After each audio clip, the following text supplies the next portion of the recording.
Hello guys. आज हम पढ़ेंगे नाइन्थ क्लास का चैप्टर नंबर 1 सांख्यिकी पद्धति। देखो, पहले हम जान लेते हैं इसका पहले इंट्रोडक्शन, क्योंकि इंट्रोडक्शन जानना बहुत जरूरी है। उसके बाद ही चैप्टर को पढ़ना चाहिए। पहले पढ़ते हैं। बेसिक सीखने से पहले हम सीख लेते हैं थोड़ा सा कि प्राकृतिक संख्या क्या होती है। ठीक है, प्राकृतिक संख्या क्या होती है।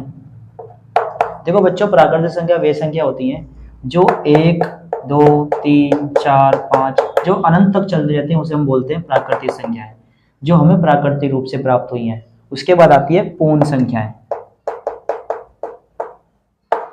पूर्ण संख्या वे संख्या होती है जिनके साथ जीरो जुड़ जाता है।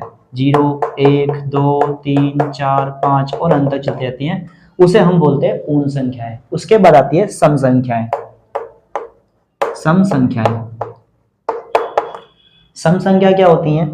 देखो, सम संख्या वो होती हैं जो आप जिसके जोड़े बनते हैं, जैसे कि 2, 4, 6, 8, 10, 12 ऐसे, यानी कि जिसके दो के जोड़े बन जाते हैं, अगर आपकी भाषा में समझे तो।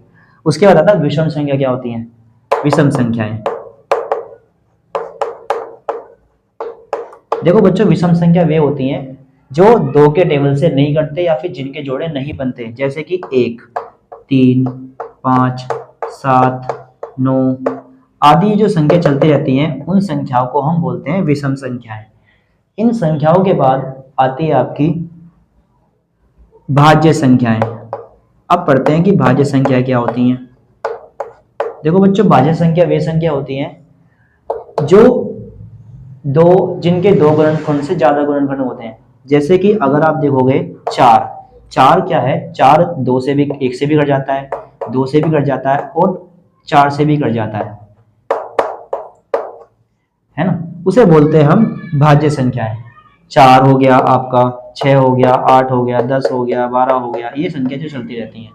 उसके बाद आता है आपका अभाज्य संख्याएं। देखो बच्चों, अभाज्य संख्या वे संख्या होती हैं जो या तो अपने टेबल से कटती है या फिर 1 से कटती हैं, उसे हम बोलते हैं अभाज्य संख्याएं। जैसे कि आप 2 क्या है? 2 एक ऐसी संख्या है जो या तो 1 से कटती है या फिर 2 से कटती है, या तो अपने टेबल से कटती है या तो 1 से कटती है। अगर आप दूसरी संख्या देखो, जैसे 3, अब 3 क्या है? 3 या तो 1 के टेबल से कटेगा या तो 2 के टेबल से कटेगा, है ना। उन संख्या को हम बोलते हैं आपकी अभाज्य संख्या, जिन्हें हम इंग्लिश में प्राइम नंबर भी बोलते हैं। जैसे 3 हो गया, 5 हो गया, 7 हो गया, 9 हो गया, ऐसी संख्या चलती रहती है। ठीक है बच्चों, आगे बढ़ेंगे उससे पहले हम रिजल्ट कर लेते हैं इसको। आगे हम जानते हैं परिमेय संख्या क्या होती है, जो कि इस चैप्टर के लिए बहुत ही ज्यादा मेन है। परिमेय संख्याएं।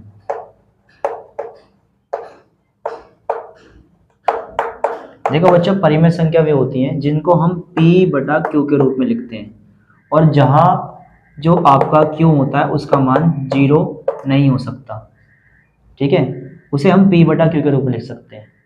अगर जहाँ पे Q का मान 0 नहीं होगा, वहीं पे हम P/Q के रूप में लिख के, जैसे कि अगर आप देखो 1/0, तो यहाँ पे 0 है। 0 जो है Q का, हमारा ये होता है P और ये हमारा होता है Q, तो यहाँ पे Q का मान 0 है ना। तो ये क्या होगी? परिमेय संख्या नहीं होगी। ठीक है, परिमेय संख्या नहीं होगी। ठीक है, लेकिन अगर आप ये कहोगे 1/2, या फिर आप कोई भी संख्या को 5/2 माइनस में कह दो, आप चाहे 2/3, 4, ऐसी परिमेय संख्या हो सकती है। ठीक है, आगे बढ़ते हैं। अब आपकी आती है कौन सी? अपरिमेय संख्याएं। ठीक है,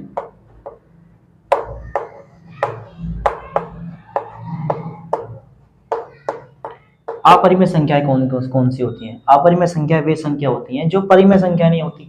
आप इसका उल्टा कर सकते हो।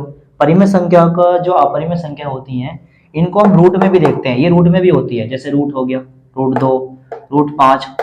ठीक है, जो हमेशा अपरिमेय संख्या होगी, जिनको हम परिमेय संख्या बना ही नहीं सकते। इनका मान अगर आप देखोगे तो क्या आएगा? दशमलव में आता है। ठीक है, √7, √2/5, ऐसी जो संख्या होती है उन्हें हम क्या बोलते हैं? अपरिमेय संख्या बोलते हैं। ठीक है, और आगे अगर मैं आपको ज्यादा बताऊं तो अपरिमेय संख्या ये सभी संख्याओं को मिला के क्या बनती है? वास्तविक संख्या मिलती है। ठीक है, आगे हम बढ़ते हैं और इसकी प्रश्नावली को समझते हैं अच्छी तरीके से। आगे देखते हैं बच्चों, हम प्रश्नावली 1.1 के क्वेश्चनों को अच्छे तरीके से करने का प्रयास करेंगे।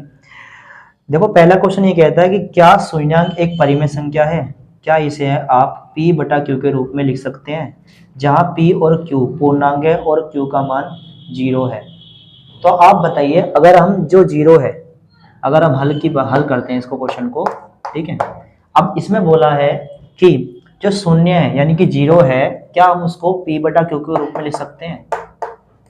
ये हम लिख सकते हैं। देखो कैसे लिखेंगे, हाँ हम p बटा q के रूप में लिख सकते हैं। जैसे कि आप देखोगे 0/1, 0/2, ठीक है, 0/3, 0/10, आप 10 भी कर सकते हो, 0/10। तो यहाँ पे हम क्या कर सकते हैं, p बटा q के रूप में लिख सकते हैं, और यहाँ पे q का मान 0 भी नहीं है ना, क्योंकि q का मान तो ये है ना, आप देख रहे हो। तो लिखोगे 0 बटा, हाँ p बटा q लिख सकते हैं, p बटा q के रूप में लिख सकते हैं उसको। और हम ये भी लिख सकते हैं कि और शून्य क्या होगा, यानी 0 क्या होगा, 0 एक परिमेय संख्या है। क्या लिखोगे, परिमेय संख्या है। ठीक है बच्चों, ये था इसका आंसर। अब हम करेंगे अगला आंसर, अगला क्वेश्चन। चलो बच्चों दूसरा क्वेश्चन करते हैं आसान तरीके से। हम कर रहे हैं हल दूसरा, ठीक है। देखो दूसरा क्वेश्चन क्या कहता है, बहुत ही प्यार से समझेंगे। देखो कहता है कि 3 और 4 के बीच में 6 परिमेय संख्या ज्ञात कीजिए। अब 3 और 4 के बीच में 6 परिमेय संख्या कैसे ज्ञात करेंगे? देखो क्या करेंगे, हम जिसमें संख्या, जितनी संख्या बोली है, यानी कि हमें 6 संख्या बताई गई है, तो हम क्या करेंगे, उससे एक ऊपर 6 संख्या बोली तो हम करेंगे 7 संख्या आपके 3 में भी और 4 में। हम क्या करेंगे, एक तो 3 में 7 से गुना कर देंगे, ठीक है, और इसी तरह आपके 4 के में भी 7 से गुना कर देंगे, ठीक है। हम उसमें एक से आगे गुना कर लेंगे, और गुना करके अब देखो क्या आता है आंसर, 3 7 21 होता है, यानी 21 होता है, और 4 7 28 होता है। और हमें कितनी संख्या चाहिए, हमें 6 संख्या चाहिए। तो अब आप इनके बीच में की संख्या निकाल सकते हो, जैसे कि देखो 21 के बाद क्या आता है 22, उसके बाद आप क्या 23, 24, 25, 26, ठीक है, 27। मिल गया आपको 1 2 3 4 5 6, आपको 6 संख्या मिल गई, यही आपका आंसर है, हल है, ठीक है।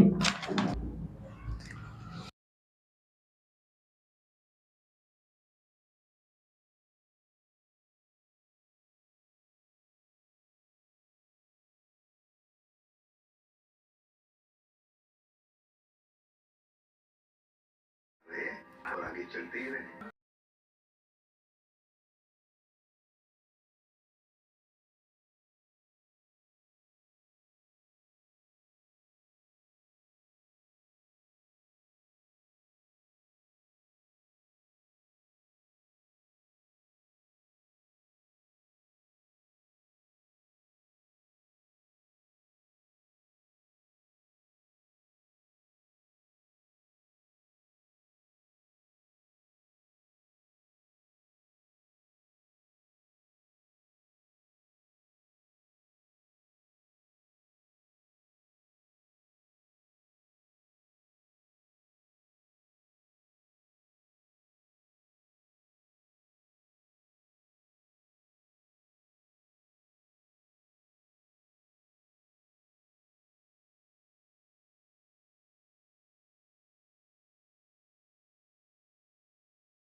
अगर वीडियो अच्छी लगी तो लाइक करें, सब्सक्राइब करें और गणपति स्टडी पॉइंट को फॉलो करें। थैंक्स। और कमेंट करें कमेंट बॉक्स में। Thank you.